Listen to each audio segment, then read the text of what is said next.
18, I don't know about you, but I'm here today to say enough is enough. Can you say it with me? Enough is enough. Enough is enough. Responsibility to protect my children.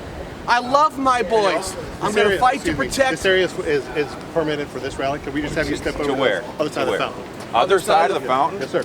Other side of the fountain? All right. Yes, sir. As is all right. typical, Thank you. We'll roll on. We appreciate you. Thank you.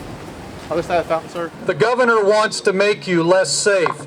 He wants to make you more dependent on government for your protection. So he has a long list of restrictions that he wants to impose. The call for this session was premature. Governor Northam called us back to Richmond well before the investigation into Virginia Beach was complete. The speed with which the governor called the session, the partisan demands for floor votes, the roadshow, all demonstrate to me how the whole thing is just an election year stunt.